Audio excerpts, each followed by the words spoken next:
Welcome to 3D Modeling in TinkerCAD, presented by the Mount Royal University Library Maker Studio. In this video, you will learn how to build a 3D model using TinkerCAD, which is a free online 3D modeling software. For more project ideas, resources, and information, you can go to the Maker Studio website, which is found on the Mount Royal University Library website under Spaces.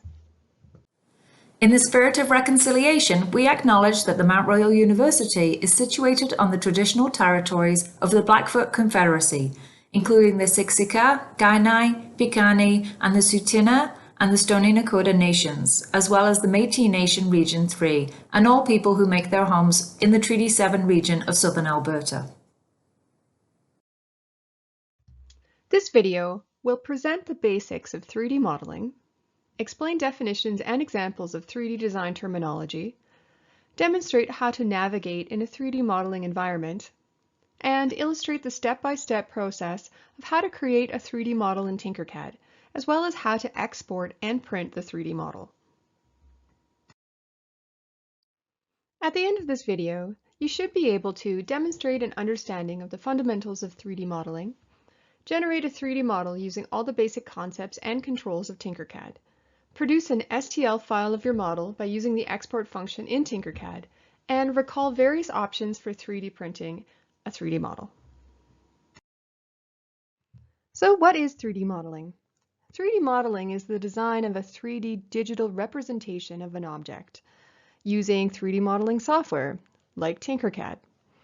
Almost all 3D models come in two categories: solid modeling, which is what we'll be doing in TinkerCAD, or surface modeling, and that is used mostly for video games or films. So what is TinkerCAD? TinkerCAD is a free online 3D solid modeling program that runs in a web browser. The best thing about it is that it's very easy to learn, it automatically saves all your designs as you do it, and it's very accessible.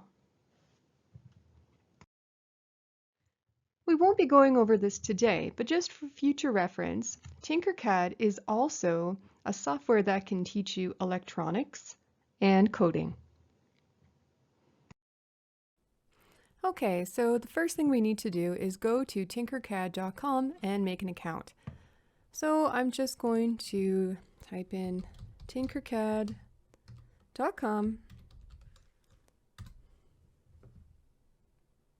Okay, and you'll get to this screen. So what we need to do is hit Join Now, and you'll create a personal account. You're going to sign up with email, and then you're going to fill out this information. This information makes an account for you in the company called Autodesk. Autodesk is what TinkerCAD is through. Autodesk also has a lot of other 3D modeling software available for free for students and hobbyists and educators. So that's something to look into as well. Once you have an account, I'm just going to go back here and I'm going to sign in because I already have an account. So we'll sign in using your email.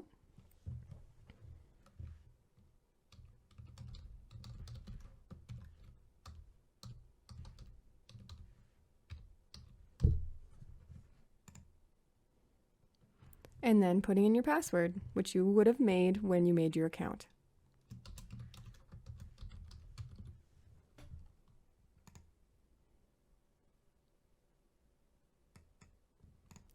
So what I have here are all the designs that I've made in the past. Yours should be blank if you don't have a TinkerCAD account and you just made one. So over here is where you can decide what you want to do in TinkerCAD. If you remember earlier, I said that you could build electronics or do coding, and you would do that here. But what we're going to do today is we're going to create a 3D design. So let's click on the blue button, Create New Design.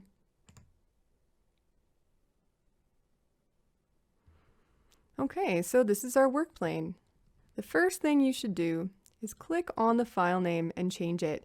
TinkerCAD will give you these funny names for your files, but the problem is when you start downloading them, you won't really know what it is. It'll just have this weird name. So let's change this one to tutorial since that's what we're doing. Oh, or I could spell tutorial, right? There we go. Okay, what we're going to do now is we're going to learn how to navigate in the environment. So let's have something in the environment to look at while we're navigating. Let's go over to this menu, the shapes menu, and we're going to click once on box, the box shape, and then click with your left mouse button on the work plane. And you can see we've brought in a shape, or what's called a primitive. Now let's try viewing it in different ways. If we go up to the top left-hand corner, this is the view cube. If we click on top, it changes to a top view. If we click on these little triangles, it flips around the view cube. We can also just click on the view cube. Another thing you can do is click your left mouse button over the view cube and drag it. And then what you're doing here is called orbiting. But my favorite way to orbit is to actually go over the work plane and click on my right mouse button and drag it. Now I'm going to let you know now that what the instructions I'm going to give you for navigating are for using a mouse with a wheel. If you don't have a mouse with a wheel, you can still navigate. It's just a little more difficult, and I recommend getting a mouse with a wheel for any kind of 3D modeling. All right, so over here we have a little home button, and let's say you get too far away and you can't find your model. You just click on this home button and it takes you back to your original view. All right, so one more thing is zooming. So the wheel on your mouse will zoom. And if you need to pan, you click down on the wheel on your mouse and you drag your mouse. So just a quick review. Orbiting is the right mouse button, click and drag. Zooming is the wheel on your mouse. And to pan is to push down on the wheel on your mouse and drag. And that's how you navigate in TinkerCAD.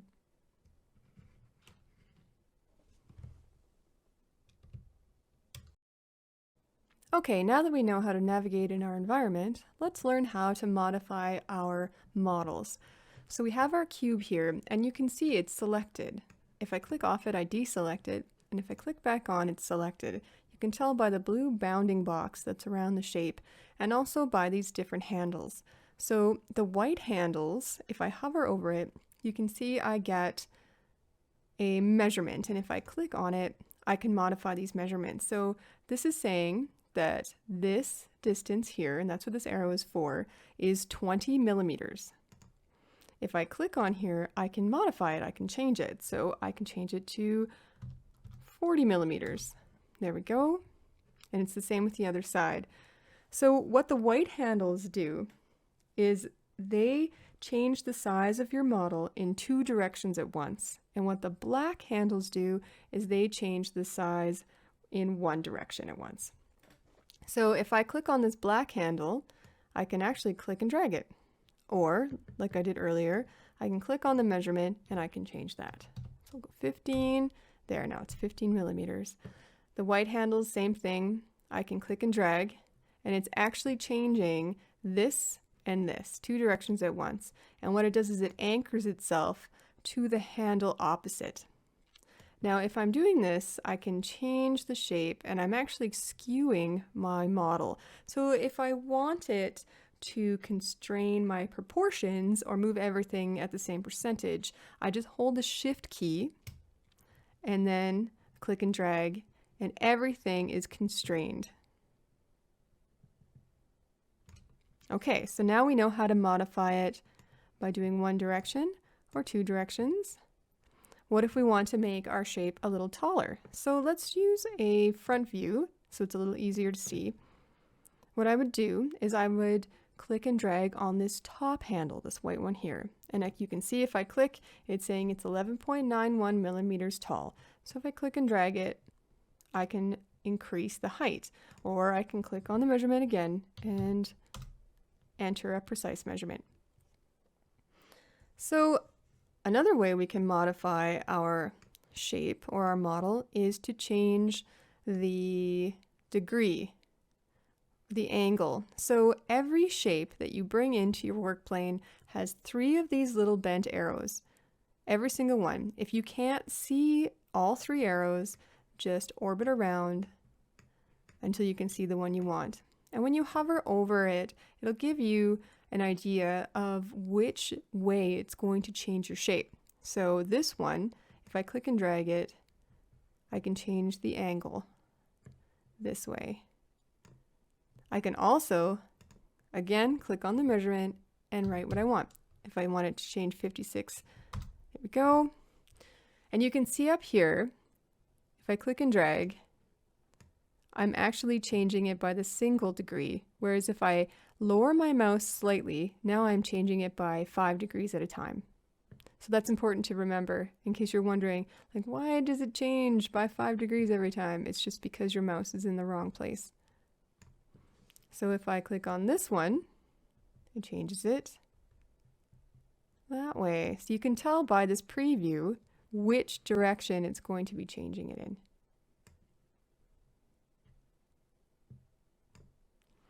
All right, and finally, if we want to lift our model up off the work plane, that's what this triangle is for. It's always either above your model or below it.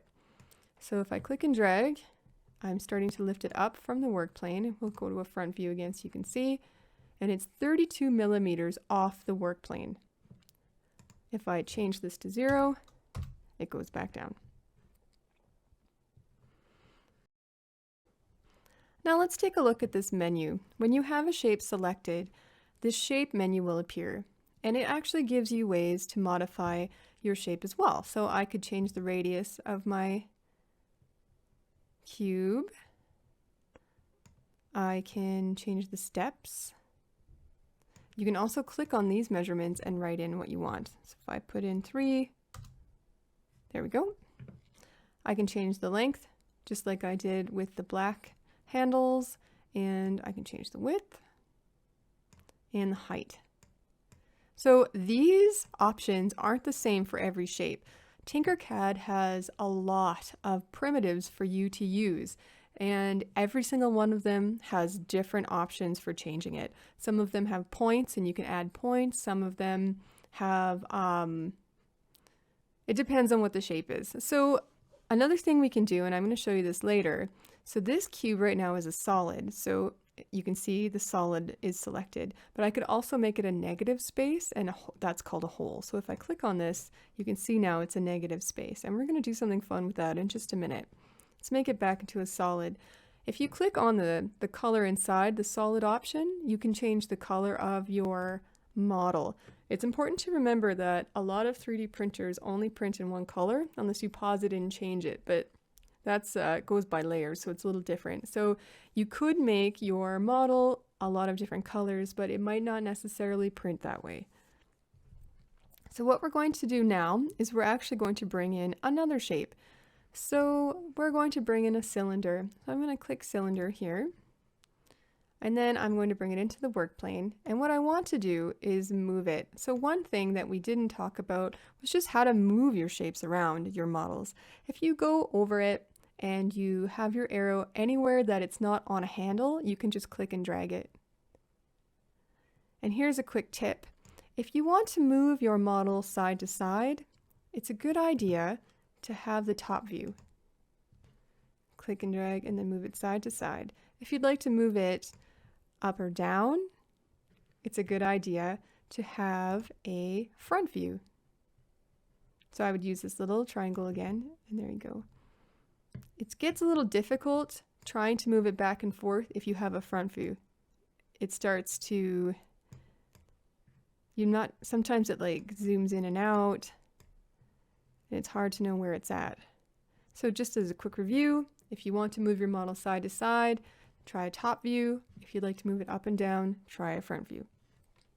All right, so what we're going to do right now is we're going to increase the height of our cylinder, and we're just going to drag it and move it so it's intersecting slightly our cube. So your cube might look different than mine. That's okay.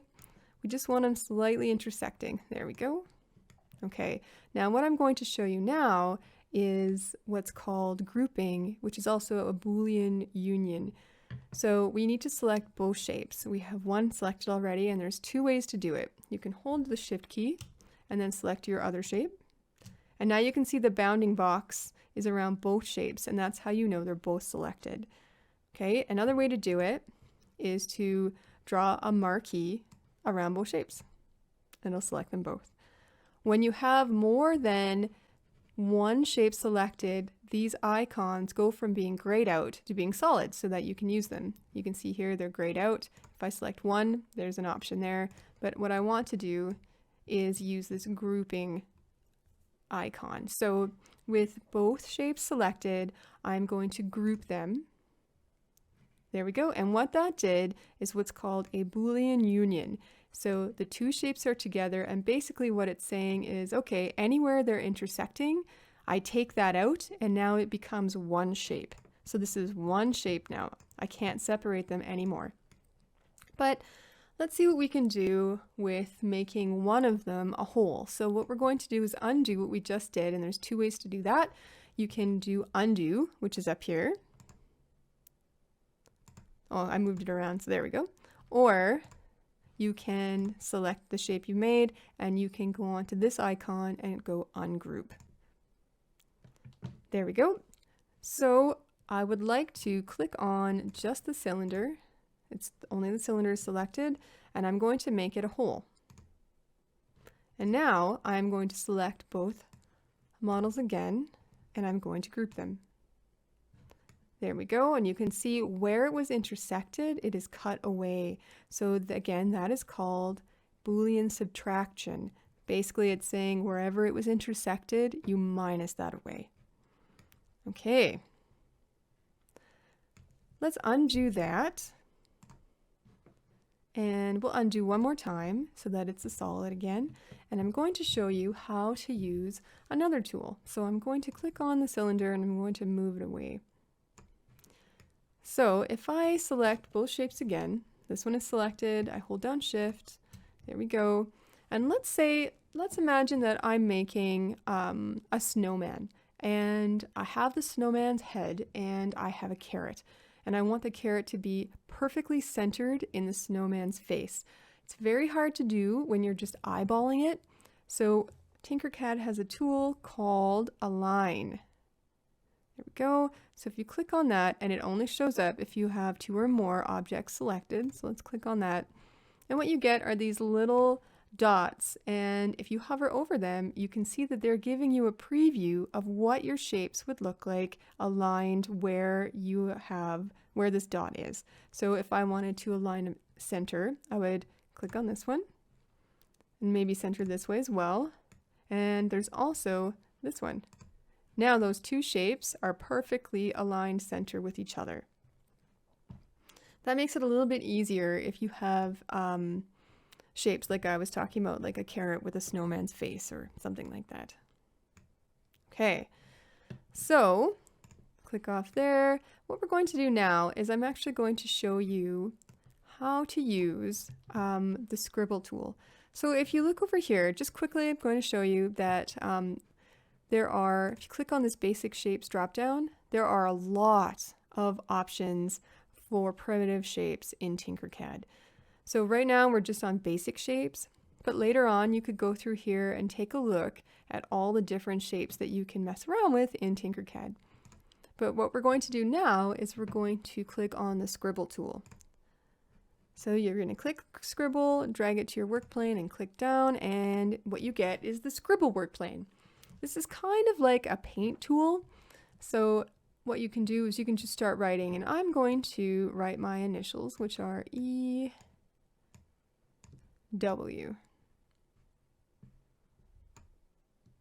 And you can see here in the top right hand corner is a preview of what my scribble is going to look like as a model. When I'm finished, you can click done down here in the bottom right hand corner, and there you go. Now my scribble has become a model that I can modify it the same way I could modify any model, any primitive that I've brought over from the menu. So what I'm going to do now with my initials that I've created is I'm going to show you how to use a few more tools.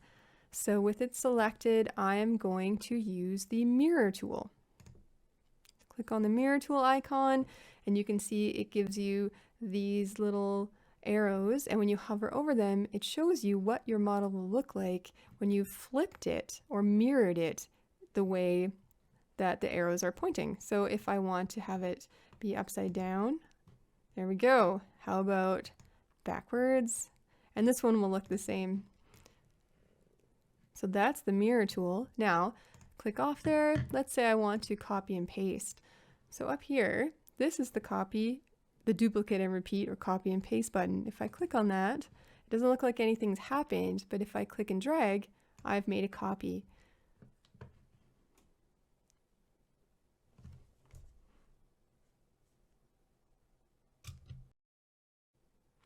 Okay, so that is how you use all of the basic tools in TinkerCAD. So let's say this is my design. This is what I'm good with. I'm going to keep this one. So I'm ready to export it. Let's go over to the export button, and what you'll get here is options for exporting. So it's very important to remember that you want to have the selected shape. I have one shape in my design selected. If you choose everything in the design, the entire thing will be in your file. The software doesn't care if things aren't connected or if things are floating.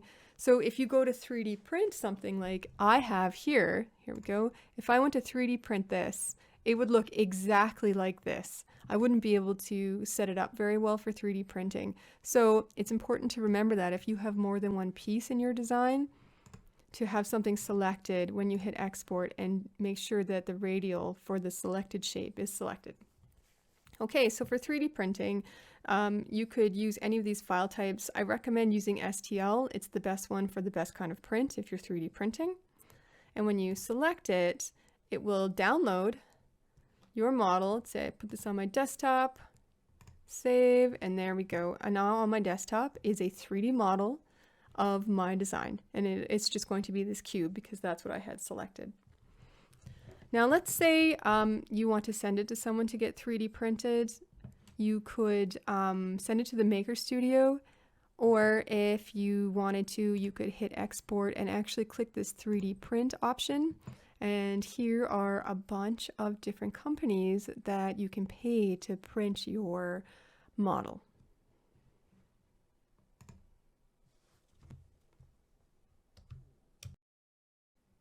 Okay, so one final thing to show you for this tutorial, and we don't need any of this stuff. So if you select your shape, you can delete it by clicking on this little garbage can, or you can select it and hit delete or backspace on your keyboard. Okay, let's get our home view back. There we go.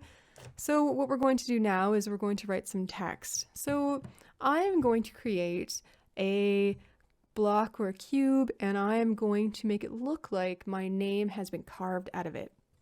So let's bring in the box that we started with. There we go. And then what I'm going to do is scroll down in the basic shapes menu until I get to text. Click on text, click in text. So you can see here, you can change your text. I'm just going to write my name in.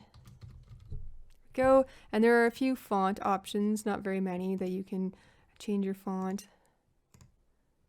Go, how about serif? And you can change the height, that kind of thing, but we're not going to worry about that. So I want my name to look like it's carved out of this box.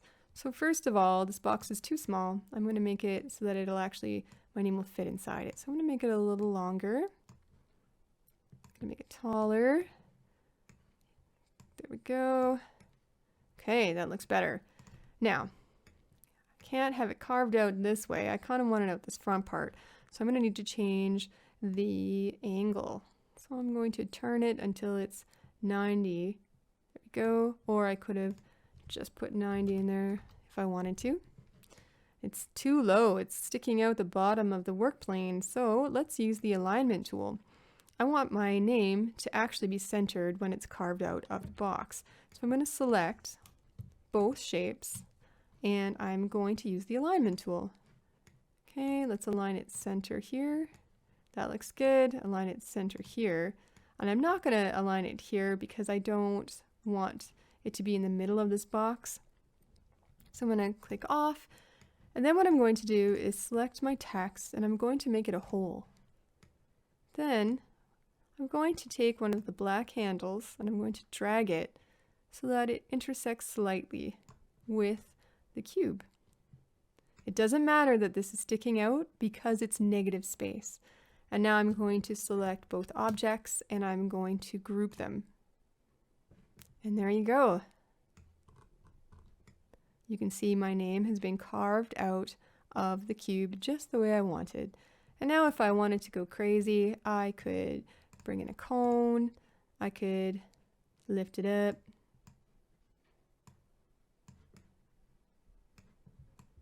Oh, see? Can't move it side to side with a side view. I need a top view. And that's much easier. Now here's something, a quick lesson.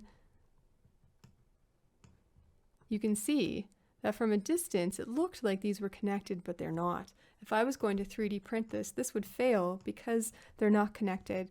So it's very important to check if you have a lot of objects that they are, there we go, that they're actually connected and intersecting. Because you can group two objects even if they're not connected and they'll still move the same. The software doesn't care that they're not actually connected. There we go. So that would be a lot better. All right. And you can see here, I have this cone selected. If I have only 4 sides, it looks like a pyramid. The more sides I have, the smoother it looks. I can change the top radius, make it a cylinder, or the base radius. So there you go. Now you know how to create a 3D model in TinkerCAD.